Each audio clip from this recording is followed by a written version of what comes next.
ದೇವರು ವರವನ್ನು ಕೊಟ್ರೆ ನಾನಿನ್ನೆ ಕೋರುವೆ ಚೆಲುವೆ. ಜಿಂಗಿ ಚಕ ಸಖತ್ ವೈರಲ್ ಯಾವ ಪಿಕ್ಚರ್ ತೆಗೆದ ಮೇಲೆ ವೈರಲ್ ಆಗಿ ಏನು ಪ್ರಯೋಜನ? ಸ್ಕೂಲ್ಗೆ ಹೋಗಿ ಬಟ್ಟೆ ಹಾಕಬೇಕು, ಅರ್ಧೋಗಿರೋ ಬಟ್ಟೆಗಳಲ್ಲೇ ಸ್ಕೂಲ್ಗೆ ಹೋಗಿದ್ದೀವಿ. ಪಿನ್ನ ಹಾಕೊಂಡು ಹೋಗೋದು. ಮಾರಕ್ ಹೋದಂತ ಹುಡುಗ ಆ ಟೆಂಟ್ ಅಲ್ಲಿ ಚಿರಂಜೀವಿ ಸಿನಿಮಾಗಳು ನೋಡಿ ಇನ್ಸ್ಪೈರ್ ಆಗಿ ಅವ್ರನ್ನೇ ಹಾಕೊಂಡು ಒಂದು ಸಿನಿಮಾ ತೆಗಿಯೋ ಮಟ್ಟಿಗೆ ಬೆಳೆದಿದೆ. ನಿಜವಾಗ್ಲೂ ಆಶ್ಚರ್ಯ. ಚಿರಂಜೀವಿ ಅವ್ರನ್ನ ಬಾಲಕೃಷ್ಣ ಅವ್ರು ನೋಡೋದೊಂದು ಆಸೆ ಇತ್ತು. ಚೆನ್ನೈಗೆ ಹೋಗಿದ್ದೆ ಸೈಕಲಲ್ಲಿ. ಊರು ಬಿಟ್ಟು ಹೋದೆ, ಚೆಕ್ ಬೌನ್ಸ್ ಆಗಿ ಕೇಸ್ ಆಗಿ ಔಟಾಗಿ 2012ರಿಂದ 2016 ನಾನು ಬೆಂಗಳೂರಲ್ಲಿ ಹಾಲು ಎತ್ಕೊಂಡು ವಾಪಸ್ ಬಂದರೆ ಮನೆಯಲ್ಲಿ ಹೊಡಿತಾರೆ, ಬೈತಾರೆ. ಈ ಹಾಲು ಮಾರೇ ಬರಬೇಕು ನಾನು. ನೆಕ್ಸ್ಟ್ ಏನಾಗುತ್ತೆ ಸರ್? ಹೆಂಗೆ ಇಂಡಸ್ಟ್ರಿಗೆ ಹೆಂಗೆ ಬರ್ತೀರಿ ನೀವು ಇಂಡಸ್ಟ್ರಿಗೆ ಬಂದಂತ ಆ ಒಂದು ಗಳಿಗೆ ಯಾವುದು? ಚಿರಂಜೀವಿ ಸಿನಿಮಾ ನೋಡ್ತಾ ಇದ್ನೋ, ಚಿರಂಜೀವಿ ನನ್ನ ಅಭಿಮಾನಿ. ಅವಾಗ ಹೀರೋ ಆಗಿ ಸಕ್ಸಸ್ ಆಗದೆ ಇರೋದಕ್ಕೆ ಕಾರಣ ನಾನು ವಾಸ್ತು. ನನ್ನ ಜೊತೆಲಿ ಬಂದ ಹೀರೋಗಳೆಲ್ಲ ಎಲ್ಲಿದ್ದಾರೆ, ನಾನು ಯಾಕೆ ಇಲ್ಲಿದ್ದೀನಿ? ಸ್ನೇಹಿತರೆ, ಪ್ರತಿಧ್ವನಿಯ ಪಾಡ್ಕಾಸ್ಟ್ಗೆ ಸ್ವಾಗತ. ನಾನು ಭಾಸ್ಕರ್ ತೋಟಗೆರೆ. ನನ್ನೊಂದಿಗೆ ಇವತ್ತಿನ ನಮ್ಮ ಸ್ಟುಡಿಯೋದಲ್ಲಿ ವಿಶೇಷ ಅತಿಥಿಯಾಗಿ ಫ್ರೆಂಡ್ಸ್ ಖ್ಯಾತಿಯ ವಾಸು ಸರ್ ಇದ್ದಾರೆ. ಸೊ ಅವರನ್ನು ವೆಲ್ಕಮ್ ಮಾಡ್ಕೊಳ್ತೀನಿ. ತದನಂತರ ಸಾಕಷ್ಟು ವಿಚಾರಗಳನ್ನ ಅವರೊಂದಿಗೆ ಮಾತನಾಡ್ತಾ ಹೋಗೋಣ. Sir, welcome sir. ನಮಸ್ಕಾರ. ಪ್ರತಿಧ್ವನಿ ನಿಮ್ಮ ಚಾನಲ್ಗೆ ಸ್ವಾಗತ. ನಿಮ್ಮ ವೀಕ್ಷಕರಿಗೆ, ಪ್ರೇಕ್ಷಕರಿಗೆ ಸ್ವಾಗತ. ಎಸ್ ಸರ್, ಮತ್ತೊಮ್ಮೆ ನಿಮಗೆ ನಮ್ಮ ಸ್ಟುಡಿಯೋವರೆಗೂ ನಮ್ಮ ಕರೆಗೆ ಹೋಗೊಟ್ಟು ಬಂದಿದ್ದಕ್ಕೆ ಧನ್ಯವಾದ ತಿಳಿಸ್ತಾ ಸೊ ಶುರು ಮಾಡೋಣ ಸರ್. Thank you sir. ನಮಗೆ ಫ್ರೆಂಡ್ಸ್ ವಾಸು ಅಂತಲೇ ನಮಗೆ ಸೊ ಐಡೆಂಟಿಟಿ ಮಾಡ್ತಾ ಹೋಗ್ತೀವಿ. ಪ್ರತಿಯೊಬ್ಬರು ಕೂಡ ಕರ್ನಾಟಕದ ಪ್ರತಿಯೊಬ್ಬರ ಮನೆಗೂ ತಲುಪಿರುವಂಥದ್ದು ಸೊ ಫ್ರೆಂಡ್ಸ್ ವಾಸು ಅಂತೇಳಿ. ಯಾರು ಸರ್ ಫ್ರೆಂಡ್ಸ್ ವಾಸು ಅಂದರೆ? ವಾಸು ಅವರ ಜರ್ನಿ ಎಲ್ಲಿಂದ ಸ್ಟಾರ್ಟ್ ಆಗುತ್ತೆ? ಸರ್, ವಾಸು ಅವ್ರ ಜರ್ನಿ ನಿಮಗೆಲ್ಲ ಚಾನಲಲ್ಲಿ ಹೇಳಿದ್ದೀನಿ. ಬಟ್ ನಾನೊಬ್ಬ ಮೂಲತಃ ಕೃಷಿ ಬದುಕು, ತುಂಬ ಬಡ ಕುಟುಂಬ, 3 ಜನ ಅಣ್ಣ ತಮ್ಮಂದರು. ಸ್ಕೂಲ್ಗೆ ಹೋಗೋಕ್ಕೂ ಇದಿಲ್ಲ, ಏನು ಯೋಗ್ಯತೆ ಇಲ್ಲದ ಟೈಮು. ಸ್ಕೂಲ್ಗೆ ಹೋಗಿ ಬಟ್ಟೆ ಹಾಕೋಬೇಕು, ಅರ್ಧೋಗಿರೋ ಬಟ್ಟೆಗಳಲ್ಲೇ ಸ್ಕೂಲ್ಗೆ ಹೋಗಿದ್ದೀವಿ. ಪಿನ್ನ ಹಾಕ್ಕೊಂಡು ಹೋಗೋದು. ಆಮೇಲೆ ನಮಗೆ ಅವಾಗೇನೆಂದರೆ ಎಲ್ಲ ಈ ಹಲಿಗೆಗಳಿರೋವು, ಹಲಿಗೆಗಳಲ್ಲಿ ಮಳೆ ಹೊಡೆದಿರೋರು ಹಿಂಗೆ ಇದಕ್ಕೆ ಬೆಂಚ್ಗಳಿಗೆ, ಹಲಿಗೆ ಮೇಲೆ ಬೆಂಚ್ ಮಾಡಿ ಮಳೆ ಹೊಡೆದಿರೋರು. ನಾವು ಅದ್ರ ಮೇಲೆ ಮಳೆ ಮೇಲೆ ಕೂತ್ಕೊಂಡು ಹಿಂಗೆ ಮಾಡಿ ಮಾಡಿ ಮಾಡಿ ಪ್ಯಾಂಟ್ನ ಹತ್ತಳ್ಳಿಗಿರೋದು ಪ್ಯಾಂಟು ಹಿಂಗೆ ಮಾಡಿ ಅದು ಸೌದೋಗ್ಬಿಡೋರು. ಸೌದೋಗಿ ಮೆತ್ತಗೆ ದಾರ ಎಲ್ಲ ಎಳ್ಕೊಂಡು ಆಚೆ ಬರೋದು. ಅದ್ರ ಮೇಲೆ ಒಂದು ಹೂವು ಹಾಕ್ಸೋದು.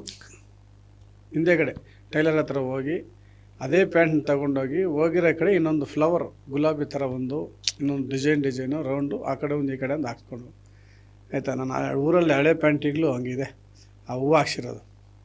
ಅದು ದಪ್ಪ ಆಗುತ್ತಲ್ಲ ಹೂವು ಹಾಕಿದ್ಮೇಲೆ ಎಂಬ್ರಾಯ್ಡಿಂಗಲ್ಲಿ ಮಾಡೋದು ನಂಗೆ ಹಿಂಗೆ ಹೂವು ಥರ. ಅದು ಇನ್ನೊಂದು ವರ್ಷ ಬರೋದು. ಹಂಗೆ ಒಂದು ಪ್ಯಾಂಟ್ನ 3 ವರ್ಷ ಹಾಕ್ಕೊಂಡಿರೋ, 2 ಇಯರ್ಸ್ 3 ಇಯರ್ಸ್ ಪ್ಯಾಂಟೇ ತಗೊಳ್ಳೋಕ್ಕಿಲ್ಲ. ಪರಿಸ್ಥಿತಿ ಪ್ರಾಬ್ಲಮ್. ಯುಗಾದಿಗೆ ಒಂದೊಂದು ನಿಕ್ಕರ್ ತರೋರು, ಒಂದು ನಿಕ್ಕರು ಒಂದು ಬನೀನು. ಯುಗಾದಿಗೆ ಸ್ಪೆಷಲ್ ಅವತ್ತೊಂದೇ ದಿವಸ ಬಟ್ಟೆ ಕೊಡಿಸೋದು. ಅದು ಏನು ಪ್ಯಾಂಟ್ ಕೊಡ್ಸೋಕ್ಕೆ ದುಡ್ಡಿರಲ್ಲ. ಪ್ಯಾಂಟ್ ಅಂದರೆ ಬಟ್ಟೆ ತರಬೇಕು, ಹೊಲಿಸ್ಬೇಕು, ಟೈಲರಿಂಗ್ ಅವೆಲ್ಲ ಲಾಂಗು. ಈ ವರ್ಷಕ್ಕೆ ಹಿಂದೆಗಡೆ ಪ್ಯಾಚ್ ಹಾಕ್ಸ್ಕೊ ಅನ್ನೋರು, ಅರ್ಥಾಯ್ತಾ? ಈ ವರ್ಷಕ್ಕೆ ಪ್ಯಾಚ್ ಹಾಕ್ಸ್ಕೊಳ್ಳೋ, ನೆಕ್ಸ್ಟ್ ಇಯರ್ ಕೊಡ್ಸೋಣ ಅನ್ನೋರು. ಈ ಥರ ಪರಿಸ್ಥಿತಿಯಲ್ಲಿ ನಾವು ನಮ್ಮಿನ ಬಡತನದ ಮಧ್ಯೆ ಓದಿನ ಮೇಲೆ ಓದಕ್ಕೆ ಇಷ್ಟು ಬೆಲೆ ಇರುತ್ತೆ ಅಂತ ಗೊತ್ತಿಲ್ಲ ನಮ್ಗೆ. ಅವಾಗ ಅನ್ನಕ್ಕೆ ಬೆಲೆ ಇತ್ತು. ಅನ್ನ ಊಟ ಹಂಗೆ. ಸೊ ಈ ಊಟ ಚೆನ್ನಾಗಿ ಸಿಗಬೇಕಾದ್ರೆ ಏನು ಮಾಡಬೇಕು, ಆ ಥರದ್ದು ಯೋಚನೆ ಅಷ್ಟೇ. ಎಜುಕೇಷನ್ ಆದರೆ ಒಂದು ವ್ಯಾಲ್ಯೂ ಇರುತ್ತೆ ಅಂತ, ಎಜುಕೇಷನ್ ಇಷ್ಟು ವ್ಯಾಲ್ಯೂ ಇದೆ ಅಂತ ನಮಗೆ ಗೊತ್ತಿಲ್ಲ. ಅವಾಗ ಚಿಕ್ಕ ವಯಸ್ಸು ಏನಾದರೂ ಮಾಡಿ ಹೆಂಗೆ ದುಡ್ಡು ಸಂಪಾದನೆ ಮಾಡಬೇಕು ಅಂದರೆ ಹೆಂಗೆ ಇದು ಮಾಡಬೇಕು, ಆ ಥರದ್ದು ಯೋಚನೆ ಇತ್ತು ಆವಾಗ ನಮಗೆ. ಸೊ ಅವಾಗೆಲ್ಲ 2 ರೂಪೀಸ್ ಕೂಲಿ, 2 ರೂಪಾಯಿ ಒಂದು ದಿವ್ಸಕ್ಕೆ ಕೂಲಿ ಕೊಡ್ತಾಯಿದ್ದೀವಿ. ಸರ್, ನಾನು 2 ರೂಪಾಯಿಗೆ 1 ರೂಪಾಯಿಗೆಲ್ಲ ಕೂಲಿಗೆ ಹೋಗಿದ್ದೀನಿ. ನಾನು 7th 8th ಆದಮೇಲೆ ರಜಾ ಬಂದರೆ ಬೆಂಗಳೂರಿಂದ ಮರಳು ಲಾರಿ ಬರೋದು. ನಮ್ಮೂರ ಕಡೆ ಚಿಂತಾಮಣಿ ಹತ್ರ, ಆ ಕೋಲಾರ ಕಡೆ ಎಲ್ಲ ಮರಳೆಲ್ಲ ಬೆಂಗಳೂರು ಬರೋದು. ಅಲ್ಲಿಂದ ಆ ಲಾರಿಗಳಿಗೆ ಮಣ್ಣು ಹಾಕಕ್ಕೆ ಹೋದರೆ 2 ರೂಪಾಯಿ ಕೊಡೋರು, 2 ರುಪೀಸ್. ಅವರು ಕಾಂಟ್ರಾಕ್ಟರ್ ನಮ್ಮ ಹತ್ರ 2 ರೂಪಾಯಿಗೆ ಕೂಲಿ ಕರ್ಕೊಂಡೋಗಿ 3 ಲಾರಿಗೆ ಹಾಕ್ಸೋರು. ಬೆಳಗ್ಗೆಯಿಂದ ಸಾಯಂಕಾಲವರೆಗೂ ಒಂದು 3 ಲಾರಿ ಹಾಕ್ಸ್ಕೊಡೋರು. ಅವ್ರು ಲಾರಿಗೆ 150 ರೂಪಾಯಿನೋ ಏನೋ ಇಸ್ಕೊಡೋರು ಅವರು ಒಂದು ಲಾರಿಗೆ. ನಮಗೆ ಕೂಲಿ ಕೊಡೋರು 5 ಜನ 6 ಜನ ಹೋಗ್ತಿದ್ವಿ, 10 ರೂಪಾಯಿ ಒಂದು ಲೋಡ್ ಲಾರಿಗೆ ಹಾಕಿದ್ರೆ. ಸೊ ಆ ಥರ ಜೀವನದಲ್ಲಿ ನಡ್ಕೊಂಡು, ಆ ಥರ ಕಷ್ಟದಲ್ಲಿ ನಡ್ಕೊಂಡು, ನಮ್ಮ 3 ಜನ ಇದ್ದಾರೆ, ಅವರು ಚೆನ್ನಾಗಿ ಓದ್ತಾರೆ ಬಿಡು, ನಾನು ಓದದೇ ಇದ್ರು ಪರವಾಗಿಲ್ಲ ಅಂತೇಳ್ಬಿಟ್ಟು ನನ್ನ ಒಂದು ಧೈರ್ಯ ಮಾಡಿ SLC ಫೈಲ್ ಆಗ್ಬಿಟ್ಟು SLC. ಸೊ ಅವಾಗ ಏನಂದರೆ ಬಡತನ, ತಿನ್ನೋಕ್ಕಿಲ್ಲ, ಹೊಟ್ಟೆ ಹಾಸ್ಕೊಂಡಿದ್ರೆ ಪಾಠ ಎಲ್ಲ ಹೋಗುತ್ತೆ ಮೈಂಡಿಗೆ. ಬೆಳಗ್ಗೆ 5:30ಗೆ ಎದ್ದೇಳಬೇಕು. 3-4 ಹಸು ಇರೋದು. ನಾನು ದೊಡ್ಡ ಮಗ, ಚಿಕ್ಕವ್ರನ್ನ ಎಬ್ಬರಿಸಂಗಿಲ್ಲ, ಅವ್ರು ಮಲಗಿರ್ತಾರೆ. ಸೊ ನಾನು ಎದ್ದು ಎಲ್ಲ ಹಸುಗಳನ್ನ ಕಟ್ಟಾಕಿ ಎಲ್ಲ ಸಗಣಿ ಎಲ್ಲ ಎತ್ತಾಕಿ ಬಾಚಾಕಿ ಹಾಲು ಕರೆದು 4 ಹಸು ಹಾಲು ಕರೆದು ಹಾಲು ತಗೊಂಡೋಗಿ 15 ಕಿಲೋಮೀಟ್ರ್ ಆಚೆ ಬಸ್ಗೆ, ನಮ್ಮೂರಿಂದ ಬಸ್ಗೆ 1.5 ಕಿಲೋಮೀಟ್ರ್ 2 ಕಿಲೋಮೀಟ್ರ್ ನಡಿಬೇಕು. 2 ಕ್ಯಾನ್ ಎತ್ಕೊಂಡು ಓಡ್ತಿದ್ವಿ. 25 ಲೀಟ್ರ್ ಇಲ್ಲಿ 25 ಲೀಟ್ರ್ ಇಲ್ಲಿ 50 ಲೀಟ್ರ್ ಇಟ್ಕೊಂಡು ಹಿಂಗೆ ಓಡೋದು. 1 ಕಿಲೋಮೀಟ್ರ್ 1.5 ಕಿಲೋಮೀಟ್ರ್ ಬಸ್ಗೆ. ಆ ಬಸ್ ಮಿಸ್ ಆದರೆ ಮತ್ತೆ ಬಸ್ ಇಲ್ಲ. ಬೆಳಗ್ಗೆ 7 ಗಂಟೆಗೆ ಬಸ್ ಬರೋದು. ಕಂಚಾರ್ಲಹಳ್ಳಿ ಅಂತಿದೆ, ಅಲ್ಲಿ ಓಡಬೇಕು ಬಸ್ಸಲ್ಲಿ ಕ್ಯಾನ್ ಎತ್ಕೊಂಡು. ಇಲ್ಲ ಸೈಕಲ್ ಇರೋದು, ಸೈಕಲ್ಗೆ ಆ ಕಡೆ ಈ ಕಡೆ ತಗಲಕ್ಕೆ ಕಟ್ಬಿಟ್ಟು ದಾರ ಕಟ್ಟಿ ತುಳ್ಕೊಂಡು ಹೋಗ್ಬೇಕು ಜೋರಾಗಿ. ಹೋಗ್ತಾ ಹಾಲೆಲ್ಲ 1 ಲೀಟ್ರ್ 2 ಲೀಟ್ರ್ ಲೀಕ್ ಆಗ್ಬಿಡವು ದಾರಿಯಲ್ಲಿ.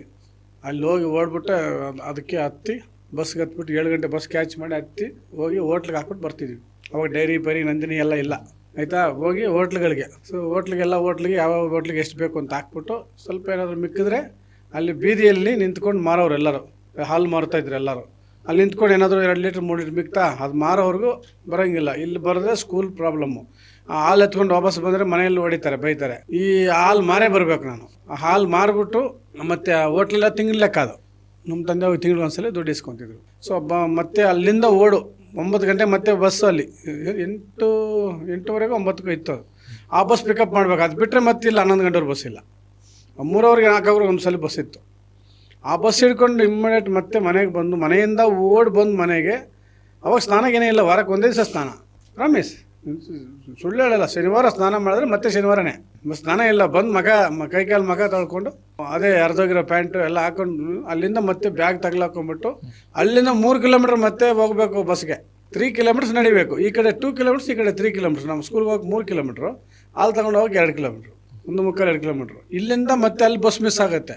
9:30ಗೆ ಇದೆ ಅಲ್ಲಿ ಬಸ್ಸು, 10 ಗಂಟೆ ಸ್ಕೂಲು. ಇಲ್ಲಿಂದ ನೋಡ್ತೀವಿ ಟೈಮು. ಅದೇನಾದರೂ ಬಸ್ ಮಿಸ್ ಆಯಿತು ಅಂದರೆ 6 ಕಿಲೋಮೀಟ್ರ್ ನಡಿಬೇಕು. ಈಗ ಅಟ್ಲೀಸ್ಟ್ 3 ಮಿಸ್ ಆದರೆ 6 ನಡಿಬೇಕು, 6 ಓಡಬೇಕು, 6 ಕಿಲೋಮೀಟ್ರು. ಅದಕ್ಕೆ ಇಲ್ಲಿಂದ ಮತ್ತೆ ಜಸ್ಟ್ ಬಂದು ಮನೆಗೆ ಮುದ್ದೆ ಮಾಡಿರೋರು, ಇಲ್ಲ ರಾತ್ರಿ ಅನ್ನ ಇರೋದು. ರಾತ್ರಿನೇ 90%. ರಾತ್ರಿ ಮಿಕ್ಕಿರೋದು. ಬೆಳಗ್ಗೆ ಏನೋ ಅಂತ ಮಕ್ಕಳು ಬೇಗ ಮಾಡೋಕ್ಕಾಗಲ್ಲ, ಎದ್ದು ಎಲ್ಲ ಕೆಲಸಗಳು ಹೋಗ್ತಾರೆ. ಅದಕ್ಕೋಸ್ಕರ ರಾತ್ರಿನೇ ಸ್ವಲ್ಪ ಜಾಸ್ತಿ ಮಾಡಿಬಿಡೋರು ಮುದ್ದೆಗಳು, 2-3 ಮುದ್ದೆ ಸಾಂಬಾರೆಲ್ಲ. ಬೆಳಗ್ಗೆ ಎದ್ದು ಅದೇ ತಿನ್ಕೊಂಡು ಓಡಬೇಕು. ತಿಂದುಬಿಟ್ಟು ಊಟ ಮಾಡಿರ್ತಾರಲ್ಲ ಹೊಟ್ಟೆ ತುಂಬ, ಇಮ್ಮಿಡಿಯೇಟ್ ಓಡು ಅಂದರೆ ಹೆಂಗೆ ಓಡೋಕ್ಕಾಗಲ್ಲ. ಅಲ್ಲಿಗೂ ಓಡ್ತಿದ್ವು ನಾವು. ತಿನ್ಬಿಡೋದು, ಹಂಗೆ ಬ್ಯಾಗ್ ತಗಲಾಕೊಂಡು ಏನು ಓಡ್ತಿದ್ದೆ ಅಂದರೆ ಹಂಗೆ ಓಡ್ತಿದ್ದೆ ನಾನು. ಸಿಕ್ಕಾಬಡೆ ಓಡಿದ್ದೀನಿ ಚಿಕ್ಕ ವಯಸ್ಸಲ್ಲಿ. ಅಷ್ಟು ಸ್ಟ್ರೆಂತ್ ಆಗಿದ್ದೀನಿ ನನ್ನ ಕಾಲು ಅವಾಗ. ಅಷ್ಟು ಓಡಿದ್ದೀವಿ. ಸೊ ಓಡಿ ಇಮ್ಮಿಡಿಯೇಟ್ ಬಸ್ ಕ್ಯಾಚ್ ಮಾಡ್ತಿದ್ದೆ. ಬಸ್ ಕ್ಯಾಚ್ ಮಾಡಿ ಮತ್ತು ಸ್ಕೂಲ್ಗೆ ಹೋಗೋದು. ಸ್ಕೂಲ್ ಹತ್ರ ಮಾಮೂಲಿ ಹೋದ ತಕ್ಷಣ ಸುಸ್ತಾಗ್ಬಿಟ್ಟಿರ್ತಾರೆ. ಬೆಳಗ್ಗೆ 5 ಗಂಟೆಗೆ ಎದ್ದು ಇಲ್ಲಿ ಓಡಿ ಅಲ್ಲಿ ಓಡಿ ನಾನು ಹೋದ ತಕ್ಷಣ ನಿದ್ದೆ ಬರೋದು. ಅಷ್ಟು ಎಕ್ಸಸೈಸ್ ಆಗಿರುತ್ತೆ ನನಗೆ. ಅಂದರೆ ಸಿಕ್ಕಾಪಟ್ಟೆ ಎಕ್ಸಸೈಸ್ ಆಗಿ ಅಲ್ಲಿ ಹೋಗಿ ಇಲ್ಲಿ ಬಂದು ಇಲ್ಲಿಂದ ಓಡೋಗಿ ಇಲ್ಲಿ ಮತ್ತೆ ಬಸ್ಸಲ್ಲಿ ಬಂದು ಇಲ್ಲಿ ಕ್ಲಾಸಲ್ಲಿ ಕೂತ್ಕೊಂಡ ತಕ್ಷಣ ನಿದ್ದೆ ಬಂದ್ಬಿಡೋದು ನನಗೆ. ಮುದ್ದೆ ಸಣ್ಣಗೆ ತಂಗಲ್ ಮುದ್ದೆ ತಿಂದರೆ ನಿದ್ದೆ ಬರೋದು ಏನಾಗುತ್ತೆ. ಒಂದು ಮುದ್ದೆ ಅದಕ್ಕೆ 10th ಫೇಲ್ ಆದ್ರ ಅಂತ ಸರ್? 100%. ನನ್ನ ಕೆಲಸಗಳ ಒತ್ತಡದಿಂದ ನಾನು ಓದೋಕ್ಕಾಗಿಲ್ಲ ಸರ್. 10th ಫೇಲ್ ಆದಮೇಲೆ ನೆಕ್ಸ್ಟ್ ಏನು ಸರ್ ಜೀವನ? ಇಲ್ಲ, ಫೈಲ್ ಆಯಿತು. 10th ಫೈಲ್ ಆದ ತಕ್ಷಣ ಮನೆಗೆ ಹೋದರೆ ಇನ್ನು ಹೊಡಿತಾರೆ. ಗೊತ್ತು ನಾನು ಫೈಲ್ ಆಗ್ತೀನಿ, ನನಗೆ ಗೊತ್ತು. ಹಿಂದಿ ಅಂತೂ ABCD ಬರ್ತಾ ಇರಲಿಲ್ಲ. ಮಾಸ್ಟರ್ಗಳಿಗೆಲ್ಲ ಏನು ಮಾಡ್ತಿದ್ದೆ ನಾನು. ಹಿಂದಿ ಯಾವುದೇ ಸರ್ ನಿಮ್ಗೆ ಸಬ್ಜೆಕ್ಟ್ ಕಷ್ಟ ಇದೆ? ಕನ್ನಡ, ಗಣಿತ, ಇಂಗ್ಲೀಷ್, ಗಣಿತ, ಇಂಗ್ಲೀಷ್ 3. ಕನ್ನಡ ಚೆನ್ನಾಗಿ ಬರ್ತಿದ್ವಿ. ನಾನು ಪಾಸ್ ಆಗ್ತಿದ್ದು ಒಂದೇ ಕನ್ನಡ, ಸೋಷಿಯಲ್. ಕನ್ನಡ ಪಂಡಿತರು ನಾವು. Social number 1 ಸೋಷಿಯಲಲ್ಲಿ. ನನ್ನ ಚಿಕ್ಕ ವಯಸ್ಸಿನಲ್ಲಿ ಸೋಷಿಯಲಲ್ಲಿ ತುಂಬ ಅಂದರೆ ಇಂಟ್ರೆಸ್ಟು. ಸೊ ಹಂಗೆ ಕ್ಲಾಸಲ್ಲಿ ಮಾಸ್ಟರ್ಗಳನ್ನ ಚೆನ್ನಾಗಿ ಇಟ್ಕೊಂಡ್ರೆ ನಾವು ಮಾರ್ಕ್ ಚೆನ್ನಾಗಿ ಹಾಕ್ತಾರೆ ಅಂತ ಹೇಳ್ಬಿಟ್ಟು ಆ ಮಾಸ್ಟ್ರಿಗೆ ನೇರಳೆ ಅಂತ ತಂದ್ಕೊಡೋದು, ತೆಂಗಿನಕಾಯಿ ತಂದ್ಕೊಡೋದು, ಕಡಲೆಕಾಯಿ ತಂದ್ಕೊಡೋದು, ಹಲಸಿನ ಹಣ್ಣು ತಂದ್ಕೊಡೋದು ಮಾಸ್ಟರ್ಗಳಿಗೆ. ಯಾವ್ದು ನಾನು ಪಾಸಾಗೋ ಮಾಸ್ಟರ್ ನಾನು ಕೇರೆ ಮಾಡ್ತಿರ್ಲಿಲ್ಲ. ಅಂದರೆ ಅವ್ರನ್ನ ಅಷ್ಟು ಇದು ಮಾಡ್ತಿರ್ಲಿಲ್ಲ. ನನಗೆ ಯಾವ್ದು ಕಷ್ಟ ಇದೆಯೋ ಆ ಮಾಸ್ಟರ್ನ ಹಿಡ್ಕೊಳ್ಳೋದು. ಆ ಹಿಂದಿ ಮಾಸ್ಟರ್ ಅಂತಿದ್ರು, ಅವ್ರ ಹತ್ರ ಬೆಳಗ್ಗೆನೇ ಏನೋ ಒಂದು ಅವರಿಗೆ ಹುಡುಕಿ ಎತ್ಕೊಂಬರೋದು, ಅವ್ರ ಮನೇಲಿ ಕೊಡೋದು. ನಾನು ಏನು ಮಾಡಿದ್ರು ಅವ್ರು ಕೊಡ್ತಿದ್ದು ಅಷ್ಟೇ. ಸರ್ ಅಂತದ್ದು ಬರೀದ್ರು. ಅವರು ಬ್ರಾಹ್ಮಿಣ್ಸು. ಅವ್ರಿಗೆ ಈ ಕಡಲೆಕಾಯಿ, ಅವರೆಕಾಯಿ ಇವೆಲ್ಲ ತುಂಬ ಇಷ್ಟ. ಆವಾಗ ತೊಗರಿಕಾಯಿ ಎಲ್ಲ ಕಿತ್ಕೊಂಡು ಕೊಡ್ತಿದ್ವು ಅವ್ರ ಮನೇಲಿ ಅವ್ರಿಗೆ. ಸೊ ಮನೇಲಿ ಕೊಟ್ಟರೆ ಕನ್ನಡದಲ್ಲಿ ಏನಾದರೂ ಒಂದು 5 ಮಾರ್ಕ್ ಆದರೂ ಜಾಸ್ತಿ ಆಗ್ತಾರೆ ನಾವು ಟೆಸ್ಟ್ಗಳಲ್ಲಿ, ಈ ಥರದ್ರಲ್ಲಿ ಅನ್ನೋದು ಒಂದು ನಮ್ಗೆ ಆವಾಗ ಒಂದು ಚೆನ್ನಾಗಿ ಇಟ್ಕೊಳಕ್ಕೆ ಅವ್ರನ್ನ. ಸೊ ಆ ಥರ ಎಲ್ಲ ಚಿಕ್ಕ ವಯಸ್ಸಲ್ಲಿ ಏನೇನೋ ಮಾಡಿ ಕಷ್ಟಪಟ್ಟು ತುಂಬ. ನಾನು ಪಾಸ್ ಆಗದೇ ಇರೋದ ಕಾರಣ ನನ್ನ 5 ಗಂಟೆಗೆ ಎದ್ದು ಎಕ್ಸಾಮ್ ಟೈಮಲ್ಲಿ ಓದ್ತಿದ್ವಿ. ಮತ್ತು ಓದಿದ್ರೂ ಈಗ ಇಲ್ಲಿಗೆ ಹೋಗ್ಬೇಕಲ್ಲ ಮೈಂಡಿಗೆ. ಇಂಗ್ಲೀಷು ಹಿಂದಿ ಅಂತೂ ಆಗಲೇ ಬರ್ತಾಯಿಲ್ಲ ನನಗೆ. ನಿಜವಾಗ್ಲೂ ಹೇಳ್ತೀನಿ, ಈಗಲೂ ಬರಲ್ಲ. ಈಗಲೂ ನೀವು ಆ ಹಿಂದಿಯಲ್ಲಿ ಬರೀರಿ 1 2 3 ನನಗೆ ಬರಲ್ಲ. ಆ ಒಂದು ಅದು ಇದು ಬರುತ್ತೆ, ಅದು ಬರಲ್ಲ. ಕನ್ನಡದಲ್ಲೇ ಬರಲ್ಲ. ತುಂಬ ಕೆಲವು ಬರುತ್ತೆ, 1 2 3 ಬರುತ್ತೆ ಅಷ್ಟೇ ನನಗೆ. ಅವು ಬರ್ತಾಯಿಲ್ಲ ನಮಗೆ. ಹಂಗೆ ಪರಿಸ್ಥಿತಿಗಳು ಹಂಗಿತ್ತು. ಕಷ್ಟದ ಕಾಲ. ಜೀವನ ನಡೆದ್ರೆ ಸಾಕು. ಬೆಳಗ್ಗೆ ಎದ್ದರೆ ವ್ಯವಸಾಯ ಮಾಡಬೇಕು, ಅಲ್ಲಿ ಹೋಗ್ಬೇಕು. ರಜೆ ಬಂದು ಶನಿವಾರ ಭಾನುವಾರ ಬಂದರೆ ಹೊಲ ಎಲ್ಲ ಉತ್ತಬೇಕು. ಮತ್ತು ಇದು ಬಿಟ್ಟರೆ ಈ ಸೆಂಟ್ರಲ್ ಇದಾದಮೇಲೆ ಶನಿವಾರ ಭಾನುವಾರ ನಮ್ಮ ಇದಿರುತ್ತೇನೋ ರೈತರಿಗೆ ಒಂದು ಕಸ ಹಾಕೋಕ್ಕೆ, ಸಗಣಿ ಹಾಕೋಕ್ಕೆ ಒಂದು ಇದು ಮಾಡಿರ್ತೀವಿ, ತಿಪ್ಪೆ ಥರ ಮಾಡ್ತೀವಿ, ತಿಪ್ಪೆ ಅಂತೀವಿ ಅದನ್ನು. ಆ ತಿಪ್ಪೆಗೆ ಒಟ್ಟು ಒಯ್ಕೊಂಬಂದು ಒಯ್ಬೇಕು. ಇಲ್ಲಿ ಹುಣಸೆ ಮರದ ಕೆಳಗಡೆ ಬಿದ್ದಿರೋ ಎಲೆಗಳು ಮತ್ತು ಈ ಬೇವಿನ ಮರದ ಕೆಳಗಡೆ ಬಿದ್ದಿರೋ ಬೀಜ ಅವೆಲ್ಲ ಅವನ್ನ ಕಸನ ಗುಡಿಸಿ ಮೂಟೆ ಮಾಡಿ ತಗೊಂಬಂದು ತಿಪ್ಪೆಗೆ ಒಯ್ಬೇಕು. ಅದ್ರ ಮೇಲೆ ಮತ್ತೆ ಮಣ್ಣು ಹೊಡಿಬೇಕು. ನಾನೇ ಎತ್ತು ಗಾಡಿ ತೊಗೊಂಡೋಗ್ಬಿಟ್ಟು ಮಣ್ಣು ಹೊಡ್ಕೊಂಬಂದು ಅದ್ರ ಮೇಲೆ ಮತ್ತೆ ಇನ್ನೊಂದು ರೌಂಡ್ ಮಣ್ಣು ಹೊಡಿಬೇಕು. ಈ ಕೆಲಸಗಳೆಲ್ಲ ಮಾಡಬೇಕು. ಇದಾದಮೇಲೆ ಮತ್ತೆ ಮಳೆ ಬಂದರೆ ಜಮೀನು ಉತ್ತಬೇಕು. ಜಮೀನು ಹೊತ್ಕೊಂಡು ಮತ್ತೆ ವ್ಯವಸಾಯ ಬೆಳೆ ಬೆಳೆದಾಗ ರಜಾ. ಮಳೆ ಬಂತ ಯಾರೂ ಸ್ಕೂಲಿಗೆ ಬರ್ತಾಯಿಲ್ಲ ನಮ್ಮೂರಲ್ಲಿ. ಮಳೆ ಬಂತ ಮಾಸ್ಟರ್ಸ್ ಅಂದ್ಕೊಂಬಿಡೋರು ಯಾವತ್ತೂ ಯಾರು ಬರಲ್ಲ ಇವತ್ತು, ಎಲ್ಲ ವ್ಯವಸಾಯ ಆಗ್ತಾರೆ. ಇದು ಏನೋ ಕಳೆ ಬೀಜ ನಮ್ಮ ಕಡೆ ಜಾಸ್ತಿ, ತೊಗರಿ ರಾಗಿ ಎಲ್ಲ ಬೀಸ್ತಾರಲ್ಲ. ಇನ್ನೆರಡು ದಿವಸ ಹುಡುಗರು ಬರಲ್ಲ ಅಂತ ಅವರೇ ರಜೆ ಮಾಡಿಬಿಡೋರು. ಯಾಕಂದ್ರೆ ಎಲ್ಲರ ಮನೆಯಲ್ಲೂ ಅವ್ರವ್ರಿಗೆ ಕೆಲಸ ಅವ್ರು ಮಾಡ್ಕೊತಾರೆ. ಯಾರೂ ಬರೋದಿಲ್ಲ, ಕೂಲಿಗೂ ಬರೋದಿಲ್ಲ. ಅವ್ರವ್ರದ್ದು ಮಳೆ ಒಂದೇ ದಿವಸ ಮಳೆ ಬರುತ್ತೆ ಊರಲ್ಲಿ. ಅವ್ರವ್ರ ಜಮೀನಲ್ಲಿ ಅವರು ಉದ್ಕೋಬೇಕು. ಯಾರು ಬರ್ತಾರೆ? ಅದಕ್ಕೋಸ್ಕರ ಮಾಸ್ಟರ್ಸೇ ರಜೆ ಕೊಟ್ಬಿಡ್ತಾರೆ ಸ್ಕೂಲ್ಗೆ. ಸೊ ಆ ಥರ ಯಾರೋ ಹೆಣ್ಮಕ್ಳು ಅವರು ಬರೋರು ಸ್ಕೂಲ್ಗೆ. ಸೊ ಆ ಥರ ಸರ್, ಇದು ಸ್ಕೂಲ್ ಡೇಸಲ್ಲಿ ನೀವು ನೋಡಿದಂಥ ಕಷ್ಟದ ದಿನಗಳು. ಸೊ ನೆಕ್ಸ್ಟ್ ಏನಾಗುತ್ತೆ ಸರ್? ಇಂಡಸ್ಟ್ರಿಗೆ ಹೆಂಗೆ ಬರ್ತೀರಿ ನೀವು ಇಂಡಸ್ಟ್ರಿಗೆ ಬಂದಂಥ ಆ ಒಂದು ಗಳಿಗೆ ಯಾವುದು ಸರ್? ಅಲ್ಲ, ನಾನು ಸ್ಕೂಲ್ಗೆ ಹೋಗೋವಾಗಲೇ ಅಲ್ಲೇ ಇರೋದೆಲ್ಲ. ಸ್ಕೂಲ್ಗೆ ಹೋಗೋವಾಗ ಏನಾಗುತ್ತೆ, ಇಂಟ್ರೆಸ್ಟ್ ನನಗೆ ವಿಪರೀತ. ಈ ನನ್ನ ಸ್ಕೂಲ್ ಪಕ್ಕದಲ್ಲೇ ಪಕ್ಕದ ಬಿಲ್ಡಿಂಗಲ್ಲೇ ಥಿಯೇಟ್ರ್ ಇತ್ತು. ನಾನಿಲ್ಲಿ ಓದ್ತಾ ಇದ್ದರೆ ಅಲ್ಲಿ ಸಿನಿಮಾ ನಡೆಯೋದು ಪಕ್ಕದಲ್ಲಿ. ಸಿನಿಮಾ ಹಾಕೋರು 2:30 ಮಧ್ಯಾಹ್ನ 2:30. ಅದು ಶನಿವಾರ ಭಾನುವಾರ ಡೈಲಿ ಇರ್ತಾಯಿತ್ತು. ಮಧ್ಯಾಹ್ನ 2:30 ಒಂದು ಶೋ ಇರೋದು ಅಷ್ಟೇ. ಮತ್ತು ಸಾಯಂಕಾಲ ರಾತ್ರಿಗೆ ಒಂದು ಶೋ, 2 ಶೋ ಇತ್ತಲ್ಲಿ. ಸೊ ಇಲ್ಲಿ ನಾನು ಕಿಟಕಿ ಪಕ್ಕ ಇರ್ತಿದ್ದೆ. ಆ ಥಿಯೇಟ್ರಲ್ಲಿ ಹಾಕೋ ಸೌಂಡ್ ಎಲ್ಲ ಕೇಳಿಸೋದು. ಮನಸ್ಸೆಲ್ಲ ನನ್ನ ಮಗನ ಸಿನಿಮಾ ಕಡೆ ಎಳೆದು ನಾನು ಹಾಳು ಮಾಡಿದ್ದೆ ಅಲ್ಲಿ. ನನ್ನ ಯಾರ ಕಿಟಕಿ ಪಕ್ಕ ಕುಣಿಸ್ಬಿಟ್ಟು ಆ ಥಿಯೇಟ್ರ್ ಸೌಂಡ್ ಎಲ್ಲ ಕೇಳಿಸ್ಕೊಂಡು ಇಲ್ಲಿ ಪಾಠ ಮೇಲೆ ಜ್ಞಾನ ಹೋಗ್ತಿರ್ಲಿಲ್ಲ. ಹಿಂಗೆ ಅಲ್ಲಿ ಸೌಂಡು ಸಾಂಗ್ ಬಂದ ತಕ್ಷಣ ಹಿಂಗೆ ಹೋಗೋದು. ಆ ತೆಲುಗು ಹಾಕೋರು, ಅಲ್ಲಿ ಕನ್ನಡ ಆಗ್ತಾನೆ ಇರಲಿಲ್ಲ. ಎಲ್ಲ ಚಿರಂಜೀವಿ ಪಿಕ್ಚರ್ಗಳು ಅವೆಲ್ಲ. ಒಂದು ಕಿವಿ ಈ ಕಡೆ ಹೋಗೋದು, ಹಿಂಗೆ ಕೇಳಿ ಹಿಂಗೆ ಆಗೋದು. ಅಲ್ಲೇನಾಯಿತು, ಇದೇನೋ ಸಾಂಗ್ಸ್ ಸೂಪರ್ ಆಗಿ ಟ್ಯೂನ್ ಚೆನ್ನಾಗಿರ್ತಾಯಿತ್ತಲ್ಲ, ಟ್ಯೂನ್ಗಳೆಲ್ಲ ಇದೇನೋ ಚೆನ್ನಾಗಿದೆ, ಹೋಗಿ ನೋಡೋಣ. ಹಾಗೆ ಸಿನಿಮಾ ಹಚ್ಚಿ ಬಂದ್ಬಿಟ್ಟು ನಿಧಾನಕ್ಕೆ ಸಿನಿಮಾ ಹಚ್ಚಿ ಬಂತು. ಇಲ್ಲಿ ರಜೆ ಹಾಕ್ಬಿಡೋದು ನಿಧಾನ. ಆ ಟೆಂಟ್ ಹತ್ರ ಹೋಗಿ ಕೂತ್ಕೊಂಡೆ. ಅಂದರೆ ಹೊರಗಡೆ ಹೋಗಿ ಕಾಸಿಲ್ಲ, 2 ರೂಪಾಯಿ. ಟೆಂಟ್ ಒಳಗಡೆ ಹೋಗಿ 2 ರೂಪಾಯಿ ಕೊಡಬೇಕು. ಆ ಟೆಂಟ್ ಹಿಂದೆಗಡೆ ಕೂತ್ಕೊಂಡು ಸಾಂಗ್ ಕೇಳೋದು, ಡೈಲಾಗ್ ಕೇಳೋದು. ಅರ್ಥ ಆಯ್ತು ನಿಮಗೆ? ಹಿಂದೆ ಹೋಗ್ಬಿಟ್ಟು ಆ ಸಾಂಗ್ ಎಲ್ಲ ಬರ್ಕೊಳ್ಳೋದು, ಅದೆಲ್ಲ ಇದು ಡೈಲಾಗ್ ಬರ್ಕೊಳ್ಳೋದು. ನೋಡಿದ ಫೀಲಿಂಗು. ಮತ್ತೆ ಮನೆಗೆ ಹೋಗ್ಬಿಟ್ಟು ನಾನು ಪಿಕ್ಚರ್ ನೋಡಿದೆ ಅಂತ ಹೇಳೋದು. ಏನೋ ಡೈಲಾಗ್ ಹೇಳೋ ಅಂದ್ರೆ ಡೈಲಾಗ್ ಹೇಳ್ಬಿಡೋದು, ಸಾಂಗ್ ಹೇಳಿದ್ರೆ ಸಾಂಗ್ ಹೇಳ್ಬಿಡೋದು. ಈ ಥರ ನನ್ನ ಆ ಸ್ಕೂಲಿನ ಪಕ್ಕದಲ್ಲಿ ಥಿಯೇಟ್ರ್ ಇರೋದಕ್ಕೆ ಆ ಟೆಂಟು ನನ್ನ ಸಿನಿಮಾ ಈ ಜೀವನಕ್ಕೆ. ಚಿರಂಜೀವಿ ಸಿನಿಮಾ ನೋಡ್ತಾ ಇದ್ನೋ, ಚಿರಂಜೀವಿ ನನ್ನ ಅಭಿಮಾನ. ಯಾವಾಗ ಚಿರಂಜೀವಿ ಸಿನಿಮಾ ನೋಡ್ತಿದ್ನೋ, ಕೈದಿ ಪಿಕ್ಚರ್ ಫಸ್ಟಿಂದ, ಕೈದಿ ಅಲ್ಲಿಂದ ಸ್ಟಾರ್ಟು. ದೊಂಗ ಅಂತ ಒಂದು ಪಿಕ್ಚರು, ಅಲ್ಲಿಂದ ಎಲ್ಲ ಪಿಕ್ಚರ್ಸ್ ಚಿರಂಜೀವಿ. ನಾನು ಅವ್ರನ್ನ ಹಾಕ್ಕೊಂಡು ಸಿನಿಮಾ ಮಾಡೋ ರೇಂಜಿಗೆ ಬೆಳೆದು ಬಿಟ್ಟಿದೆ. ಇದು ನನ್ನ ಜೀವನ. ಅದು ಆಶ್ಚರ್ಯ ಸರ್. ಅದೇ ಅಲ್ಲಿಂದ ಟೆಂಟಿಂದ ಹಾಲ್ ಮಾರಕ್ ಹೋದಂತ ಹುಡುಗ ಆ ಟೆಂಟಲ್ಲಿ ಚಿರಂಜೀವಿ ಸಿನಿಮಾಗಳು ನೋಡಿ ಇನ್ಸ್ಪೈರ್ ಆಗಿ ಅವ್ರನ್ನೇ ಹಾಕೊಂಡು ಒಂದು ಸಿನಿಮಾ ತೆಗಿಯೋ ಮಟ್ಟಕ್ಕೆ ಬೆಳೆದಿದೆ. ನಿಜವಾಗ್ಲೂ ಆಶ್ಚರ್ಯ. ಅವ್ರ ಜೊತೆ ಅದನ್ನೇ ನಿಮ್ ಬಾಯಿಂದ ಕೇಳ್ಬೇಕನ್ನೋ ಕುತೂಹಲ ಸರ್. ಅವ್ರ ಜೊತೆ ಮಲಗಿದ್ದಾಗಲಿ, ಜೊತೆಲಿ 6 ತಿಂಗಳು ಊಟ ಮಾಡಿದ್ದಾಗಲಿ, ಅವ್ರ ಜೊತೆ ಎಲ್ಲ ಡ್ರಿಂಕ್ಸ್ ಮಾಡಿದ್ದೀನಿ, ಎಲ್ಲ ಮಾಡಿದ್ದೀನಿ ಅವ್ರ ಜೊತೆ. 6 ತಿಂಗಳು ಜೊತೆಲಿ ಇದ್ದೀನಿ. ಅಂಥ ಅಂದರೆ ಒಂದು ಏನಂತೆ, I am very very very lucky. ಸಾಧನೆ ಅಂತಾರೆ, ಅವನು ಏನೂ ಮಾಡಿಲ್ಲ. ಅವನು ನಮ್ಮಪ್ಪ ಅವ್ರು ಬೈತಾರೆ, ಯಾರ್ಯಾರು ಹೆಂಗೆ ಕೋಟಿಗಟ್ಟಲೆ ಮಾಡವ್ರೆ, ಅಲ್ಲಿ ಅಷ್ಟೆಕರೆ ಮಾಡವ್ರೆ, ಇಷ್ಟೇ. ನಮ್ಮಪ್ಪ ಅಮ್ಮ ಈಗಲೂ ಬೈತಾರೆ, ನೀನೇನು ಮಾಡಿಲ್ಲ, ನೀನೇನು ಮಾಡ್ಕೊಂಡಿಲ್ಲ, ಬಾಡಿಗೆ ಥರ ಮಾಡೋವಿಲ್ಲ. ಅವೆಲ್ಲ ಇಲ್ಲ. ನನ್ನ ಮನಸ್ಸಿಗೆ ನೆಮ್ಮದಿ ಆಗೋ ಥರ ನಾನು ಮಾಡಿಬಿಟ್ಟಿದ್ದೀನಿ. ನನ್ನ ಮನಸ್ಸಿಗೆ ಬೇಕು, ನಿಮ್ಮೆಲ್ಲರಿಗೂ ಸಂಪಾದನೆ ಬೇಕು. ನನಗೇನೋ ಒಂದು ಏಮ್ ಇತ್ತು, ಬಂದಿದ್ದೆ. ಚಿರಂಜೀವಿ ನೋಡಬೇಕು ಅಂತ ಒಂದು ಆಸೆ ಇತ್ತು. ಚಿರಂಜೀವಿ ಅವ್ರನ್ನ, ಬಾಲಕೃಷ್ಣ ಅವ್ರು ನೋಡೋದೊಂದು ಆಸೆ ಇತ್ತು. ಚೆನ್ನೈಗೆ ಹೋಗಿದ್ದೆ ಸೈಕಲಲ್ಲಿ. ನಮ್ಮೂರಿಂದ RC ಹಿಲ್ಸ್ ಅಂತ ಬರುತ್ತೆ, ಅದನ್ನ border Andhra. RC hills shooting ನಡೀತೈತೆ, ಅಲ್ಲಿಗೆ ಹೋದೆ. ಅಲ್ಲಿ ಪ್ಯಾಕಪ್ ಆಗಿ ಹೋಗ್ಬಿಟ್ಟಿದ್ರು. ನಾನು ವಾಪಸ್ ಬರೋಕ್ಕೆ ಮತ್ತೆ 60-70 ಕಿಲೋಮೀಟ್ರ್ ಬರಬೇಕು. ಅಲ್ಲಿಂದ ಚೆನ್ನೈ 70-80 ಕಿಲೋಮೀಟ್ರು. ಚೆನ್ನೈಗೆ ಸೈಕಲ್ ಹೊಡೆದ್ಬಿಟ್ವಿ. ಚೆನ್ನೈಗೆ ಹೋಗಿ ಸೈಕಲಲ್ಲಿ 3 ದಿವಸ ಕಾದೆ, ಚಿರಂಜೀವಿ ಕಾಣಿಸ್ಲಿಲ್ಲ. 3 days AVM ಸ್ಟುಡಿಯೋ ಒಳಗಡೆ ಜೂನಿಯರ್ಸ್ ಆಗಿ ಒಳಗಡೆ ಹೋದ್ವಿ. ಜೂನಿಯರ್ಸ್ ಥರ ಹೋಗ್ತಿದ್ದೆ ಬೆಳಗ್ಗೆ ಜನ. ಒಳಗಡೆ ಅವ್ರು ಫಸ್ಟ್ ಬಿಡಲಿಲ್ಲ ಅವರು. ಸೈಕಲಲ್ಲೆಲ್ಲ ಹಾಕ್ಬಿಟ್ಟು ಒಳಗಡೆ ಅವ್ರು ನುಗ್ಗಿಬಿಟ್ಟು ಜೂನಿಯರ್ಸ್ ಥರ ಹೋಗಿ ನಿಂತ್ಕೊಂಡು 10-15 ಶೂಟಿಂಗ್ ನಡೆಯೋದು. ಅಲ್ಲೊಂದು ಮಲಯಾಳಮು, ಅಲ್ಲೊಂದು ತೆಲುಗು, ಅಲ್ಲೊಂದು ತಮಿಳು, ಅಲ್ಲೊಂದು ಹಿಂದಿ, ಎಲ್ಲ ಅಲ್ಲಿ ಒಳಗಡೆ ಅಷ್ಟು ಶೂಟಿಂಗ್ ನಡೀತಾಯಿತ್ತು ಒಳಗಡೆ. ಎಲ್ಲೆಲ್ಲಿ ಯಾರ್ಯಾರು ಚಿರಂಜೀವಿ ಶೂಟಿಂಗ್ ಎಲ್ಲಿ ಇಲ್ಲ ಅಂತ ಕೇಳ್ಕೊಂಡು ಹೋಗಿ ದೂರದಿಂದ, ನಾವೆಲ್ಲ ಜೂನಿಯರ್ಸ್ ಅಲ್ವಾ, ದೂರದಿಂದ ಹತ್ರದಿಂದ ನೋಡೋಕ್ಕೆ ಆಗಲಿಲ್ಲ, ಅಲ್ಲಾಗಿಲ್ಲ. ಆಮೇಲೆ ಅಲ್ಲಿಂದ ಬಂದು ಬೆಂಗಳೂರಿಗೆ ಬಂದ ಮೇಲೆ ಅಲ್ಲೂ ಸಹ ನನಗೆ ಸರಿಯಾಗಿ ಸಿಕ್ಕಲಿಲ್ಲ, ಅವರು ಮನೆ ಹತ್ರ ಹೋದರೂ ಸಿಕ್ಕಲಿಲ್ಲ. ಮತ್ತು ಬೆಂಗಳೂರಿಗೆ ಬಂದ್ವಿ, ಪೇಪರಲ್ಲೆಲ್ಲ ಬರೋದು ಅವ್ರದ್ದು ಅವಾಗ. ನೈಟ್ 11 ಗಂಟೆ ಮೇಲೆ ಟಿ ವಿಯಲ್ಲಿ ಹೇಳೋರು, ರೇಡಿಯೋ ಬರೋದು ಅವಾಗ. ಚಿರಂಜೀವಿ ಶೂಟಿಂಗ್ ನಡೀತಾ ಇದೆ ಬೆಂಗಳೂರು ವಿಧಾನಸೌಧ ಮುಂದೆ ಅನ್ನೋರು. ಯಮುಡಿಕೆ ಮಗಳು ಒಂದು ಪಿಕ್ಚರ್, ಒಂದು ಶೂಟಿಂಗು ವಿಧಾನಸೌಧ ಹತ್ರ ಶೂಟಿಂಗ್ ನಡೀತಾ ಇದೆ. ಹೋಗೋದು 1 ಕಿಲೋಮೀಟ್ರ್ ದೂರದಿಂದ ಬೆಳಗ್ಗೆ ಹೋದರೆ ಸಾಯಂಕಾಲ ನೋಡ್ಕೊಂಡಿರೋದು, ಬೆಳಗ್ಗೆ ಸಾಯಂಕಾಲವರೆಗೂ. ಅವ್ರ ಹತ್ರಕ್ಕೂ ಬಿಡ್ತಾ ಇರಲಿಲ್ಲ ಪೊಲೀಸರು, ಬಿಡಿಸಿ ಡಬ ಬಿಡಿಸಿ ಕಳಿಸೋರು. ಅಲ್ಲಿಂದ ಅವರು ಇದಕ್ಕೆ ಹೋಗೋರು, ತಾಜ್ ಹೋಟ್ಲಲ್ಲಿ ಇರೋರು ಅವಾಗ. ಎಲ್ಲಿ ಇದು MG ರೋಡಲ್ಲಿ ತಾಜ್ ಹೋಟ್ಲಿದೆ, ಹಲ್ಸೂರ್ ಹತ್ರ, ಲಿಡೋ ಪಕ್ಕ. ಅಲ್ಲಿರೋರು ಅಲ್ಲಿಗೆ ಹೋಗೋದು, ಅಲ್ಲಿಗೆ ಒಳಗಡೆ ಬಿಡ್ತಾ ಇರಲಿಲ್ಲ.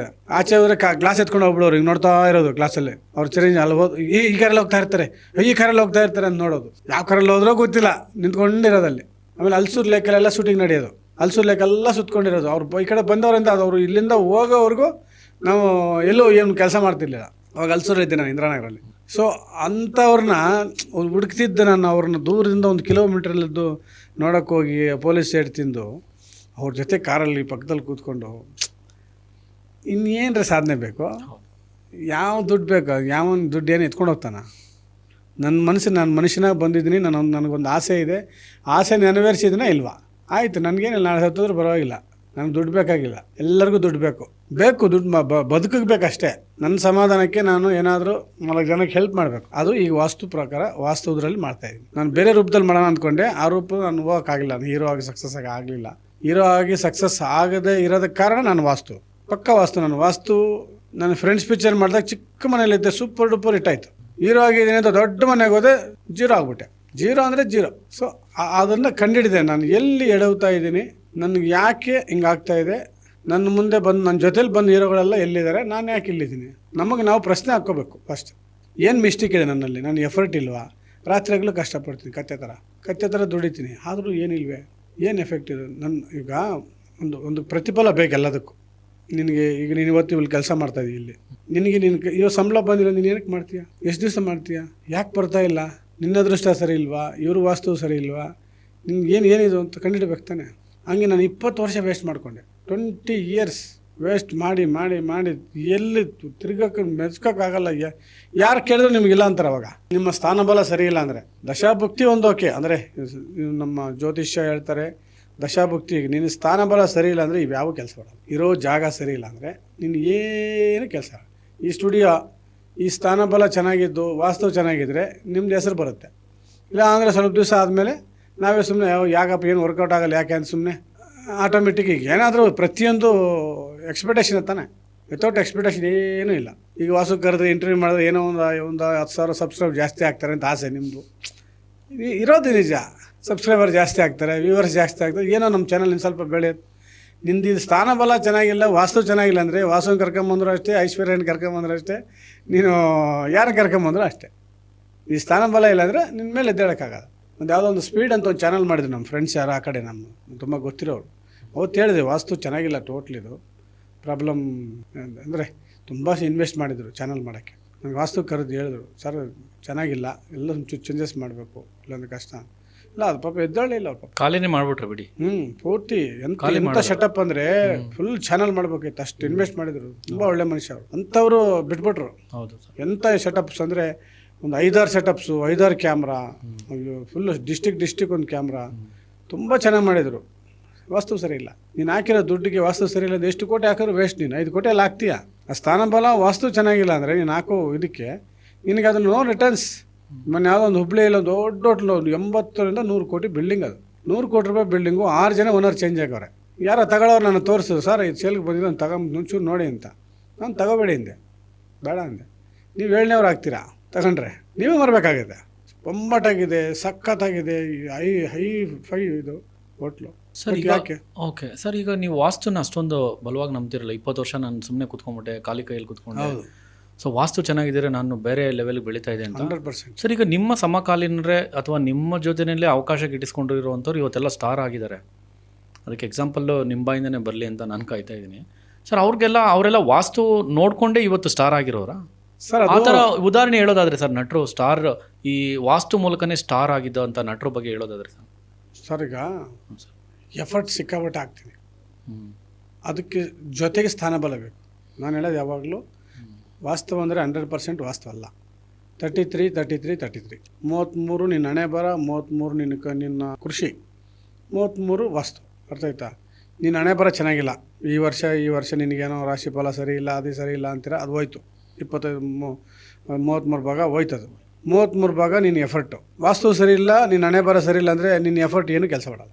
60% ಮೈನಸ್ ಆಯ್ತಲ್ಲ, 60 ಮೈನಸ್ ಆಯಿತು. ಬರೀ ಎಫರ್ಟ್ ಏನಾಗಲ್ಲ, ಸುಮ್ಮನೆ ಕತ್ತೆ ಥರ ಹೋಗ್ತಾಯಿದ್ದೀನಿ, ಬರ್ತಾಯಿದ್ದೀನಿ, ದುಡಿತಾಯಿದ್ದೀನಿ, ಏನೋ ಊಟಕ್ಕೆ ನಡೀತಾ ಇದೆ ಅಂದರೆ ಅಷ್ಟೇ. ಅದು ಯಾವಾಗ ನಿನಗೆ ನಿನ್ನ ದಶಾಭಕ್ತಿ ಚೆನ್ನಾಗಿದ್ದು, ಅಂದರೆ ನಿನ್ನ ರಾಶಿಫಲ ಚೆನ್ನಾಗಿದ್ದು, ನಿನ್ನ ದುಡಿಮೆ ಚೆನ್ನಾಗಿದ್ದು, ನಿನ್ನ ವಾಸ್ತು ಸ್ಥಾನಬಲ ಚೆನ್ನಾಗಿದ್ದರೆ ನಿನ್ನ ಹಿಡಿಯೋಕ್ಕಾಗಲ್ಲ. ಟಾಪ್ ರೇಂಜಲ್ಲಿ ಹೋಗ್ತಾ ಇರ್ತೀಯ. ಏನಕ್ಕೂ ಕೊರತೆ ಇರಲ್ಲ. ಆ ಥರ ನೀನು ಅಂದ್ಕೊಂಡಿದ್ದು ಮಾಡ್ತೀಯ. ಯಾವತ್ತು ಏನು ಗೊತ್ತಾ, ಅಂದ್ಕೊಂಡಿದ್ದು ಮಾಡೋದು ಅಂದ್ಕೊಂಡಿದ್ದು ಮಾಡ್ತೀವಿ. ತುಂಬ ಲೇಟಾಗಿ ಮಾಡಿದ್ರೆ ಅದು ಲೇಟು. ಇವತ್ತು ಅಂದ್ಕೊಂಡ್ರೆ ಇನ್ನೊಂದು ತಿಂಗ್ಳಿಗೆ ಮಾಡಬೇಕು. ನಾನು ಇನ್ನೊಂದು ಚಾನಲ್ ಮಾಡಬೇಕು ಅಂದರೆ ಇನ್ನೊಂದು ತಿಂಗಳಲ್ಲಿ ಮಾಡಿದ್ರೆ ಅದು ನಿನಗೆ 70%, 80%, 90% ಗ್ಯಾರಂಟಿ ಇದೆ ಅಂತ. ಅಂದ್ಕೊಂಡಿದ್ದನ್ನು ಬೇಗ ಮಾಡಬೇಕು. ಈ ಕೆಲವರು ಮನೆ ಕಟ್ಟಬೇಕು ಅಂದ್ಕೊತಾರೆ, 10 ವರ್ಷ ಆದರೂ ಅಲ್ಲೇ ಇರ್ತಾರೆ, ಮೂನೇ ಆಗಲ್ಲ ಮುಂದೆ. ಅರ್ಥ ಆಯ್ತಾ? ಇರೋ ಜಾಗ ನಿನ್ನ ಬಿಡೋದಿಲ್ಲ. ಈಗ ಈ ಚಾನಲ್ ಅಕಸ್ಮಾತ್ ನಿಮ್ಮ ಚೇಂಜ್ ಮಾಡಬೇಕು ಬೇರೆ ಕಡೆ ಅಂದ್ರೂ ಇಲ್ಲಿ ನೆಗೆಟಿವ್ ಎನರ್ಜಿ ನಿಮ್ಮನ್ನು ಬಿಡಲ್ಲ ಆಚೆಗೆ ಹೋಗಿ. ಏನೋ ಒಂದು ಕಾರಣ ಹಾಕಿ ಇನ್ನೊಂದು ವರ್ಷ ತಳ್ಳೋದು ಹಂಗೆ ತಳ್ತಾ ಇರುತ್ತೆ. ಸೊ ಅದರಿಂದ ವಾಸ್ತು ಅನ್ನೋದು ತುಂಬ ತುಂಬ ತುಂಬ ಇಂಪಾರ್ಟೆಂಟ್ ಅನ್ನೋದು ನನಗೆ ಎಷ್ಟು ಅರಿವಾಗಿದೆ ಅಂದರೆ, ಈಗ ನಾನು ಯಾರಿಗೂ ದೊಡ್ಡ ಗುರುಗಳು, ನಮ್ಮ ಗುರುಗಳಿದ್ದಾರೆ ಗಂಗಾಧರ್ ಅವರು, ಅವ್ರ ಹತ್ರ ಒಂದಷ್ಟು ವರ್ಷ ನಾನು ಕಲ್ತಿದ್ದೆ. ಇದು ಬಿಟ್ಟು ಆಂಧ್ರಾಗೆ ಹೋದೆ, 5 Idiots ಅಂತ ಒಂದು ಪಿಕ್ಚರ್ ಮಾಡಿದಾಗ ಅದು ನನಗೆ ತುಂಬಾ ಕೈ ಕೊಡ್ತು, ಲಾಸ್ ಆಯಿತು. ಮಾಸ್ಟರ್ ಡೈರೆಕ್ಟ್ರು, ಅದು ನಾನು ಪಾರ್ಟ್ನರ್ಶಿಪ್ ಆಗಿ ಮಾಡಿದ್ದೆ, ಅದು ತುಂಬ ಲಾಸ್ ಆಗಿತ್ತು. Master Anand sir. ಹೌದೌದು. ಕೋರ್ಟು ಕಚೇರಿ ಆಗ್ಬಿಟ್ಟು ಅದು ಇದೆಯಲ್ಲ, ಜಿಂಗಿ ಚಕ ಯಾವ ಪಿಕ್ಚರ್ ತೆಗೆದ ಮೇಲೆ ವೈರಲ್ ಆಗಿ ಏನು ಪ್ರಯೋಜನ? ಥಿಯೇಟ್ರಲ್ಲಿ ಪಿಕ್ಚರ್ ಇರುವಾಗ ವೈರಲ್ ಆದರೆ ಏನೋ 4 ಕಾಸು ನಮ್ಗೆ ಬರೋದು. ಅದು ಪಿಕ್ಚರ್ ತೆಗೆದ ಮೇಲೆ ಈಗ ನಾನು ಸೋಷಿಯಲ್ ಮೀಡಿಯಾ ಬಂದ ಮೇಲೆ ಹಿಟ್ಟಾಯ್ತು ಪಿಕ್ಚರ್, ಏನು ಪ್ರಯೋಜನ? ಅದು ನನ್ನ ಟೈಮ್ ಚೆನ್ನಾಗಾದ್ಮೇಲೆ, ನಾನು ಒಳ್ಳೆ ಮನೆ ಕಟ್ಟಿದ ಮೇಲೆ ನನ್ನ ಫೇಮಸ್ ಆಗೋಸ್ಕೋಸ್ಕರ ಅದಾಗಿದೆ ಅಷ್ಟೇ. ಆ ಥರ ತಮಿಳ್ನಾಡಲ್ಲೂ ಅವಾಗ ಜಿಂಗಿಚಕ ಹೀರೋ ಅಲ್ವಾ ನೀವು ಅಂತ ಗುರ್ತಿಡ್ತಾರೆ ನನಗೆ. ಆಂಧ್ರದಲ್ಲೆಲ್ಲ ಜಬರ್ದಸ್ತ್ ಪ್ರೋಗ್ರಾಮ್ಸ್ ಎಲ್ಲ ಹಾಕ್ಬಿಟ್ಟವ್ರೆ. ಸೊ ಹಂಗೆ ಹಿಟ್ಟಾಯಿತು. ಇವಾಗ ಹಿಟ್ಟಾಗಿದೆ, ಮುಂಚೆ ಹಿಟ್ಟಾಗಿಲ್ಲ. ಅವಾಗ ನಾನು ಲಾಸ್ ಊರು ಬಿಟ್ಟು ಹೋದೆ, ಚೆಕ್ ಬೌನ್ಸ್ ಆಗಿ, ಕೇಸ್ ಆಗಿ, ಔಟಾಗಿ. 2012ರಿಂದ 2016 ನಾನು ಬೆಂಗಳೂರಲ್ಲೇ ಇರಲಿಲ್ಲ. 11, 12, 13, 14 4 ಇಯರ್ಸ್ ಹೈದರಾಬಾದಲ್ಲಿದ್ದೆ. ವಾಸ್ತು ಕಲಿತೆ. 4 ವರ್ಷ ಕಲ್ತಿದ್ದು ನಾನು ವಾಸ್ತು. ನಾನು ಯಾಕೆ ಮನೆ ಬಿಟ್ಟು ಬಂದೆ? ನನ್ನ ಮನೆ ಸ್ಕೆಚಲ್ಲಿ ಹಾಕಿ ಕಳಿಸಿದೆ ಯಾರಿಗೆ, ಅಲ್ಲಿ ಗುರುಗಳಿದ್ರು ಒಬ್ಬರು, ಅವ್ರಿಗೆ ಪಿರಮಿಡ್ ವಾಸ್ತು ಕಲಿತೆ. ಈ ಕನಕಪುರದಲ್ಲಿ ಪಿರಮಿಡ್ ವ್ಯಾಲಿ ಮಾಡಿದಾರಲ್ಲ, ಅದಕ್ಕೆ ಫಸ್ಟ್ ಟಾರ್ವಾಡ್ ಹಾಕ್ಸಿದ್ದೆ ನಾವು. ಕುಮಾರಣ್ಣ ಅವಾಗ MP ಆಗಿದ್ರು ಫಸ್ಟ್ 94 ಇದರಲ್ಲ MP ಆದರು ಫಸ್ಟ್. ಅವರು MP ಆದಾಗ ನಾವು ಅವ್ರನ್ನ ರಿಕ್ವೆಸ್ಟ್ ಮಾಡಿ ರೋಡ್ ಹಾಕ್ಸಿದ್ದೆ ನಾನೇ. ಅವಾಗ ನಮ್ಮ ತಾಯಿಯವರು ಡೈರೆಕ್ಟರ್ ಆಗಿದ್ರು ಅದಕ್ಕೆ, ಪಿರಮಿಡ್ ವ್ಯಾಲಿಗೆ. ಆ ಪಿರಮಿಡ್ ವಾಸ್ತು ಕಲ್ತಿದ್ದೀನಿ. ಪಿರಮಿಡ್ ವಾಸ್ತು ಕಲಿತು ಅವ್ರ ಜೊತೆ ಒಂದು 3-4 ವರ್ಷ ಇದ್ದೆ. ಸುಮ್ಮನೆ ರಿಸರ್ಚ್ ಮಾಡಿಲ್ಲ ನಾನು ಇವಾಗ ಹೇಳಕ್ಕೆ ಬಂದಿಲ್ಲ. ಅವಾಗ ಎಲ್ರಿಗೂ ಫ್ರೀಯಾಗಿ ಹೇಳ್ತಿದ್ದು, ಯಾರು ನಂಬ್ತಿರ್ಲಿಲ್ಲ. ವಾಸ್ತು ಯಾರು ನಮ್ಮ ಆರ್ಟಿಸ್ಟ್ ಮನೆಗೆ ಹೋದರೆ ಫ್ರೀಯಾಗಿ ಹೇಳೋದು, ಇದು ಸರಿ ಇಲ್ಲ, ಇದು ಚೇಂಜ್ ಮಾಡ್ಕೊಳ್ಳಿ ಅಂತ ಹೇಳೋರು. ಇವನಿಗೇನು ಗೊತ್ತದ ವಾಸ್ತುಗೆ, ಸುಮ್ಮನೆ ಹೇಳ್ತಾನೆ ಬಿಡು, ನೆಗ್ಲೆಕ್ಟ್ ಮಾಡ್ತಿದ್ರು. ಎಲ್ಲರಿಗೂ ಹೇಳಿದ್ದೀನಿ, ಶಿವಣ್ಣನಿಗೆ ಹೇಳಿದ್ದೀನಿ. ಅವ್ರ ಮನೇಲಿ ಅವಾಗ ಸ್ವಿಮ್ಮಿಂಗ್ ಪೂಲ್ ಇತ್ತು. ಅಣ್ಣ ಸ್ವಿಮ್ಮಿಂಗ್ ಪೂಲ್ ಬೇಡಣ್ಣ, ಇಲ್ಲಿ ಬೇಡಣ್ಣ ಅಂತ ತುಂಬ ಸಲ ಹೇಳಿದ್ದೆ. ಆಮೇಲೆ ಬೇರೆ ಯಾರೋ ಹೇಳಿದ್ಮೇಲೆ ಚೇಂಜ್ ಮಾಡ್ಕೊಂಡ್ರು. ಅವರು ಶಿವಣ್ಣ ಚೇಂಜ್ ಮಾಡಿದ್ರು. ಈ ಹೊಸ ಮನೆ ಇದೆ ಸರ್. ಹೌದೌದು, ಅದು ಚೇಂಜ್ ಮಾಡಿದ್ರು. ಹಂಗೆ ರಾಘಣ್ಣನ ಮನೆಯಲ್ಲೂ ಹೇಳಿದ್ದೆ, ಅಪ್ಪು ಸಾರ್ಗೆ ಹೇಳಿದ್ದೆ.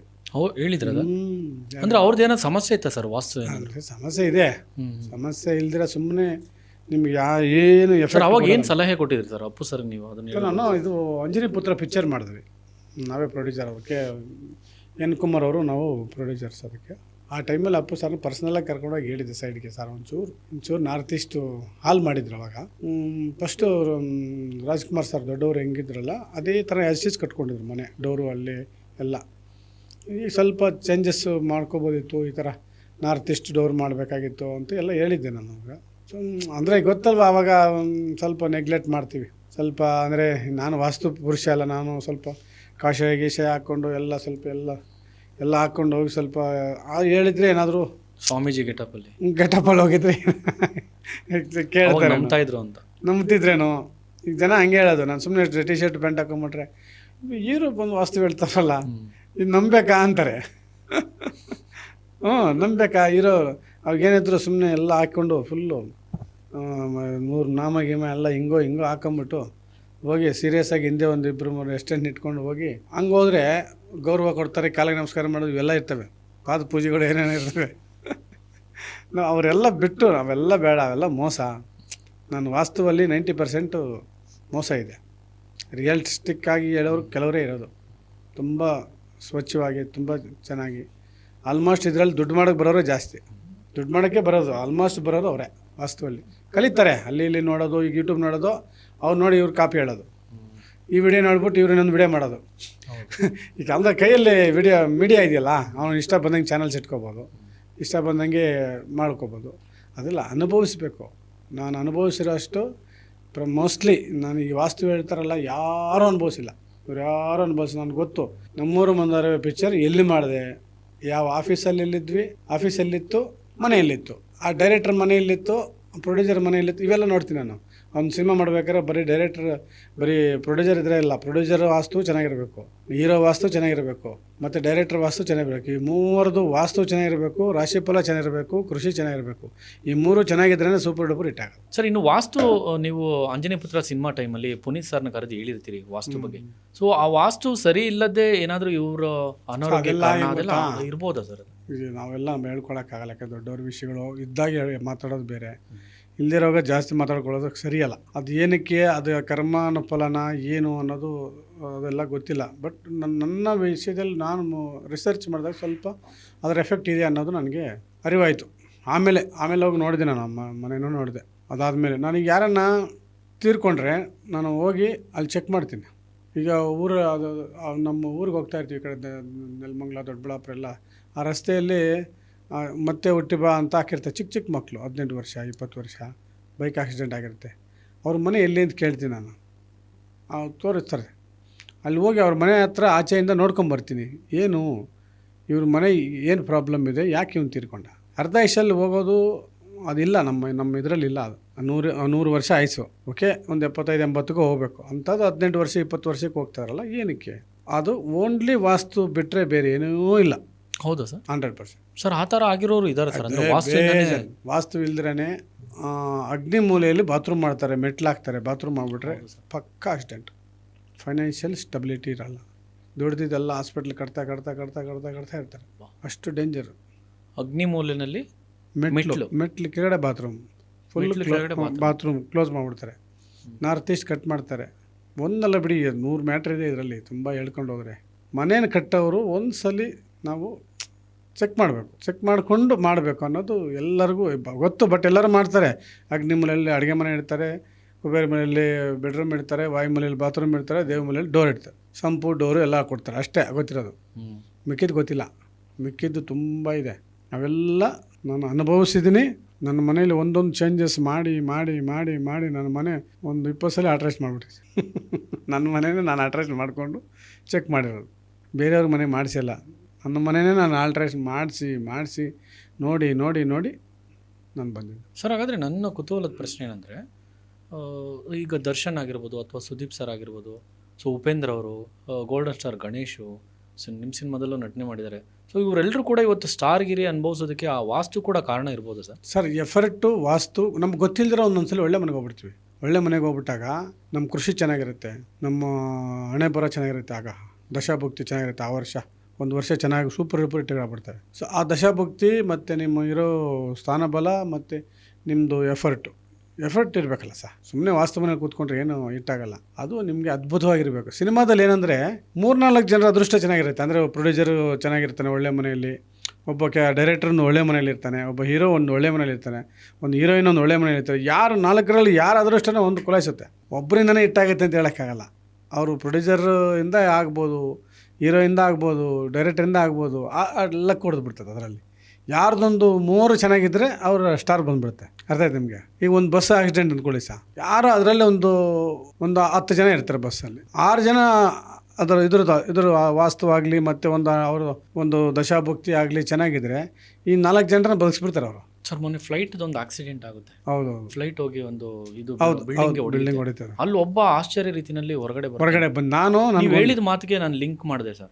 ನನಗೆ ಏನಂತ ಜಡ್ಜ್ ಮಾಡ್ತೀನಿ? ನನಗೊಂದು ತುಂಬ ಆಸೆ ಇದೆ. ಈಗ ನಾನು ಆ ಥರದಲ್ಲಿ ಪ್ಲಾನ್ ಮಾಡಬೇಕು. ಆ ಮನುಷ್ಯನ ಹುಡುಕಿ ಅವನ ವಾಸ್ತು ಮನೆ ನೋಡ್ಕೊಂಡು ಬರ್ಬೇಕು. ನಾನು ಅವನ ಮನೆ ವಾಸ್ತುನ ನೋಡಿ ಬರಬೇಕು ಅಂತ ಒಂದು ಆಸೆ ಇದೆ ನನಗೆ. ಅವನಂತೂ ಬಿಡಲ್ಲ. ಇವತ್ತಲ್ಲ ನಾಳೆ ನಾನು ಹೋಗಿ ಅವನು ಹೆಂಗೆ ಬಚಾವಾದ, ಅವನ ವಾಸ್ತು ಹೆಂಗಿದೆ ಅದೊಂದು ನೋಡಬೇಕು ಅಂತ ಆಸೆ ನನಗೆ. ಅದೊಂದು ಭಾರಿ ಆಸೆ ಇದೆ ನನಗೆ. ಅರ್ಥ ಆಯ್ತಲ್ಲ? ಅವನು ಹೆಂಗೆ ತಪ್ಸ್ಕೊಂಬಂದ ಅಂತ ಅನ್ನೋದು ಮರಣ ಮೃದಂಗವನ್ನು ಅವನು ಮೇರಿಸಿ ಬಂದ ಅಂದರೆ ಅದು ನನಗೆ ಭಾರಿ ಅವತ್ತು ಅವನು ಆ ವಿಡಿಯೋಗಳು ನೋಡಿದಾಗಿಂದ ನನಗೆ ಆಸೆ ಇಮ್ಮಡಿಯೇಟ್ ಹೊಟ್ಬಿಡೋಣ ಊರಿಗೆ ಅಂತ ಅಡ್ರೆಸ್ ಗೊತ್ತಿಲ್ಲ ಕರೆಕ್ಟಾಗಿ ವಿಚಾರಿಸ್ಕೊಂಡು ಹೋಗೋಣ ಅಂತೇಳಿ ನಾನು ಸರ್ ಅವ್ನು ಕುತ್ಕೊಂಡಿದ್ದ ಜಾಗ ಕೂಡ ವಾಸ್ತು ಜಾಗನ, ಯಾಕಂದ್ರೆ ಅಲ್ಲಿಂದ ಅಲ್ಲಿ ಆ ಕಿಟಕಿ ಡೋರ್ ಹೊಡೆದು ಆಚೆ ಬರೋದಕ್ಕೆ ಕೂಡ ಅದು ಅನುಕೂಲ ಮಾಡ್ಕೊಡ್ತಾ ವಾಸ್ತು ಅನ್ನೋದು ಏನಾದ್ರು? ಇಲ್ಲ, ಅವನು ಫ್ಲೈಟ್ ಹಿಂಗಿರುತ್ತಲ್ಲ ಸ್ಟ್ರೈಟು ಹಿಂಗೆ ನಿಂತ್ಕೊಂಡಿದ್ವಿ ಅನ್ಕೊಳ್ಳಿ, ಇದು ಲೆಫ್ಟ್ ಬಂದು ಕಾರ್ನರ್ ಬಂದು ನಾರ್ತ್ ಈಸ್ಟು, ರೈಟ್ ಬಂದು ಸೌತ್ ಈಸ್ಟ್ ಬರುತ್ತೆ, ಇನ್ಕೆ ಸೌತ್ ವೆಸ್ಟ್ ಬರುತ್ತೆ. ಯಾವುದು ಅವ್ನು ಕೂತಿರೋ ಜಾಗ ಸೌತ್ ವೆಸ್ಟ್ ಫ್ಲೈಟಲ್ಲಿ.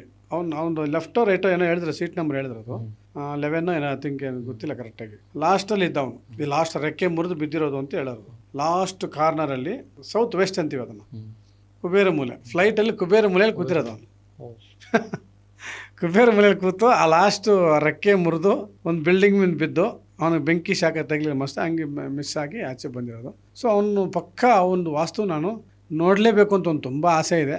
ನೋಡೋಣ, ಅದು ರಾಜಸ್ಥಾನಿಗೆ ಹೋಗಿ ಅವನು ಒಂದು ಮನೆಯನ್ನು ಹುಡುಕಿ ಅವನ ಮನೆ ವಾಸ್ತು ನೋಡ್ಕೊಂಬರ್ಬೇಕು. ನಾನು ಈ ಥರದ್ದು ತುಂಬ ಮಾಡ್ತೀನಿ. ಓಕೆ ಓಕೆ ಸರ್, ನಾನು ತುಂಬ ಮಾಡ್ತೀನಿ ಈ ಥರದ್ದು ಸಿಕ್ಕಾಪಟ್ಟೆ. ನಾನು ಕಲಿತೀನಿ, ನಾನು ಕಲಿಬೇಕು. ಆಮೇಲೆ ಇದರಲ್ಲಿ ಯಾರೋ ಮೊನ್ನೆ ನೆಲಮಂಗ್ಲ ಹತ್ರ ಒಂದು ಕಾರ್ ಮೇಲೆ ಪಲ್ಟಿ ಬಿತ್ತಲ್ಲ, ಅವ್ರ ಮನೆ ನೋಡ್ಕೊಂಬಂದೆ ನಾನು. ಏನು ಅನಿಸುತ್ತೆ ಸರ್ ಅದು? ಅವ್ರ ಮನೆ ನೋಡ್ಕೊಂಬಂದೆ.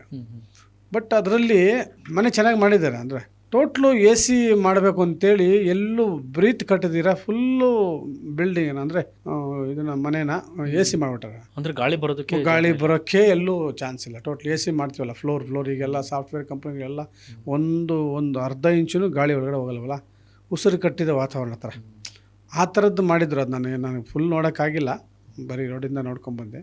ಫುಲ್ಲು ಗ್ಲಾಸ್ ಹಾಕ್ಬಿಟ್ಟು ಎಲ್ಲ ಕ್ಲೋಸ್ ಮಾಡಿ ಆ ಥರದ್ದೇನೋ ಹಾಕಿದ್ದಾರೆ.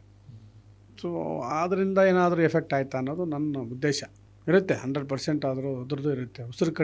ಉಸಿರು ಕಟ್ಟೋದಂದರೆ ಅದೇ ಒಂದೇ ಸಲ ಬ್ರೀತು ನಿಂತೋಗೋ ಥರ ಸಡನ್ನಾಗಿ. ಈಗ ಕೈಕಾಲು ಮುರಿದು ಸ್ವಲ್ಪ ದಿವಸ ಇದ್ದು ಹೋಗೋದು ಬೇರೆ, ಹಾಸ್ಪಿಟ್ಲಿಗೆ ಹೋಗಿ ಹಾರ್ಟ್ ಆಪ್ರೇಷನ್ ಹಾಕ್ಕೊಂಡು ಸ್ವಲ್ಪ ದಿವಸ ಇದ್ದು ಮತ್ತೆ ಹೋಗೋದು ಬೇರೆ, ಸ್ಟ್ರೋಕ್ ಹೊಡೆದ್ಬಿಟ್ಟು 6 ತಿಂಗಳ ಓಡಾಡಿಬಿಟ್ಟು ಹೋಗೋದು ಬೇರೆ. ಇದು ಹೆಂಗಲ್ಲವಲ್ಲ, ಸಡನ್ ಜಸ್ಟ್ ಈ ಥರ. ಸರ್ ನಾವು ನಮ್ಮ ಸುತ್ತ ಕೇಳ್ಪಟ್ಟಿರ್ತೀವಿ ಸರ್. ಈಗ ಕೆಲವೊಬ್ಬರು ಒಂದು ಮನೆಗೆ ಹೋಗ್ತಾರೆ, ಒಂದು ಮನೆ ಖಾಲಿ ಮಾಡ್ಕೊಂಡು ಇನ್ನೊಂದು ಮನೆಗೆ ಹೋಗ್ತಾರೆ, ಸಡನ್ಲಿ ಅವ್ರಿಗೆ ಅನಾರೋಗ್ಯ ಆಗೋವಂಥದ್ದು ಅಥವಾ ಇನ್ನೇನು ಆರ್ಥಿಕವಾಗಿ ಫೈನಾನ್ಷಿಯಲಿ ಏಟ್ ಬೀಳೋವಂಥದ್ದು, ಆಕ್ಸಿಡೆಂಟ್ ಆಗೋದು, ಈ ಥರ ಕೇಸಸ್ ನಾವು ಅಕ್ಕಪಕ್ಕ ನೋಡ್ಕೊಂಡು ಬಂದಿರ್ತೀವಿ. ಸೊ ಅದಕ್ಕೆಲ್ಲ ಕಾರಣ ನೀವು ಹೇಳೋ ಪ್ರಕಾರ ವಾಸ್ತು ದೋಷ ಅಂತ. 100% ವಾಸ್ತವೇ. ನಿಮ್ಮದು ಸ್ಥಾನಬಲ, ನೀನು ಮಲಗೋ ಜಾಗ ಚೆನ್ನಾಗಿಲ್ಲ ಅಂದರೆ ನಿನ್ನ ಹಣೆ ಬರ ಚೇಂಜ್ ಮಾಡ್ತಾರೆ. ನೀನು ಅಲ್ಲಿ 12 ಅವರ್ ಇರ್ತೀಯ, 12 ಅವರ್ಸ್ ನಾನು ಇರ್ತೀನಿ.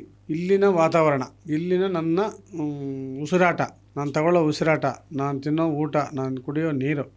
ನಮ್ಮ ಗುರುಗಳಿದ್ರು ಒಬ್ಬರು, ನಮ್ಮ ಹೈದರಾಬಾದಲ್ಲಿ ಗುರುಗಳೊಬ್ರು. ಅವರು ಯಾರದನ್ನ ವಾಸ್ತು ಮನೆ ನೋಡೋಕೆ ಬಂದರೆ ಹಿಂಗೆ ಬರ್ತಾರೆ, ನೋಡ್ತಾರೆ. ಹಿಂಗೆ ಫಸ್ಟ್ ಮನೆ ನೋಡ್ಬಿಟ್ಟಿದೆ 2 ನಿಮಿಷಕ್ಕೆ ಆಚೆಗೆ ಹೋಗ್ಬಿಡ್ತಾರೆ. ಆಚೆ ಕಡೆ ಚೇರ್ ಹಾಕೊಂಡು ಕೂತ್ಕೊಂತಾರೆ. ನಾನು ಕೇಳಿದೆ, ಯಾಕೆ ಗುರುಗಳೇ ಹಿಂಗೆ ಆಚೆ ಬಂದುಬಿಟ್ರೆ? ಗುರುಗಳೇ ಬನ್ನಿ ಒಳಗಡೆ ಬನ್ನಿ ಅಂತಾರೆ. ಅವ್ರು ಬರೋಲ್ಲ. ಸಿಕ್ಕಾಬಟ್ಟೆ ನೆಗೆಟಿವ್ ಎನರ್ಜಿ ಇರೋ ಮನೆ ಅದು. ನಾನು ಫುಲ್ ಪಾಸಿಟಿವ್ ಆಗಿದ್ದೀನಿ. 1 ಅವರ್ ನಾನು ಆ ಮನೇಲಿದ್ದರೆ ಆ ಮನೆ ನನ್ನ ಆವರಿಸ್ಕೊಳ್ಳುತ್ತೆ. ನನ್ನಲ್ಲಿರೋ ಪಾಸಿಟಿವ್ ಹೋಗ್ಬಿಡುತ್ತೆ ಅಲ್ಲಿದ್ದರೆ. ನಾನು ಅವ್ರ ಮನೆ ನೀರು ಇಟ್ಟಿರ್ತಾರೆ ನೋಡಿ, 24 ಅವರ್ಸ್ ನೀರು, ಆ ನೀರು ನೆಗೆಟಿವ್ ಆಗುತ್ತೆ. ಆ ನೀರು ಕುಡಿಬಾರ್ದು. ನನಗೆ ಹೇಳ್ಕೊಟ್ಟಿರೋದು ಅವರು. ವಾಸ್ತು ಚೆನ್ನಾಗಿದ್ದರೆ ಆ ಮನೇಲಿ ಊಟ ಮಾಡು, 1 ಅವರಲ್ಲ 2 ಅವರ್ ಕೂತ್ಕೋ. ವಾಸ್ತು ಚೆನ್ನಾಗಿಲ್ವ, ಅರ್ಧ ಗಂಟೆ ಅಲ್ಲ 5 ನಿಮಿಷ ಇರಬೇಡ ಅಲ್ಲಿ, ಏನು ಕುಡಿಬೇಡ, ನೀರು ಕುಡಿಬೇಡ, ಮನೆಗೆ ಬಂದು ಸ್ನಾನ ಮಾಡ್ಬೇಕು ನೀನು. ಇಷ್ಟಿದೆ. ಅರ್ಥ ಆಯ್ತು ನಿಮಗೆ? ದಿಕ್ಕಿಲ್ದಿರೇ ಇರೋದು. ಈಗ ಹಳೆ ಕಾಲದಲ್ಲಿ ನೀವು ನೋಡ್ದಂಗೆ 4 ಡೋರ್ ಕೊಡೋರು ಒಂದು ಮನೆಗೆ. ನಾನು ಈಗಲೂ ನೋಡಿದ್ದೀನಿ, 200 ವರ್ಷದ 300 ವರ್ಷದ ಮನೆಗಳು ನೋಡಿದ್ದೀನಿ. 4 ಡೋರು, ಮಧ್ಯದಲ್ಲಿ ಬ್ರಹ್ಮಸ್ಥಾನ ಓಪನ್ ಮಾಡಿ ಮಳೆ ಬರೋದು, ನೀರು ಬರೋದು, ತೊಟ್ಟಿ ಮಾಡೋರು, ಸುತ್ತಲೂ ವರಂಡಗಳು, ಎಲ್ಲಿ ನೋಡಿದ್ರು ಕಿಟಕಿಗಳು ಚೆನ್ನಾಗಿ ಕೊಟ್ಟಿರೋರು. ಅವಾಗ ಹಂಗೆ ಪಾಸಿಟಿವ್ ಎನರ್ಜಿ ತುಂಬ್ಕೊಂಡಿರೋದು ಮನೆಯೆಲ್ಲ. ಪ್ರಕೃತಿಯಲ್ಲೇ ನಾವು ಇದ್ದಂಗಿರೋದು. ಯಾಕಂದರೆ ಇಲ್ಲೂ ಮಳೆ ಬೀಳೋದು, ಅಲ್ಲೂ ಮಳೆ ಬೀಳೋದು, ಸೆಂಟ್ರಲ್ ನಾವಿರೋದು. ಅರ್ಥ ಆಯ್ತಲ್ಲ? ಆ ಕಡೆ ಮಳೆ, ಈ ಕಡೆ ಮಳೆ, ಸೆಂಟ್ರಲ್ ನಾವು. ಪ್ರಕೃತಿ ಇಲ್ಲೂ ಇದೆ, ಅಲ್ಲೂ ಇದೆ. ಏನಕ್ಕಿರುತ್ತೆ? ಪಾಸಿಟಿವ್ ಎನರ್ಜಿ ತುಂಬಿ ತುಳುಕ್ತಾ ಇರುತ್ತೆ ಮನೆ.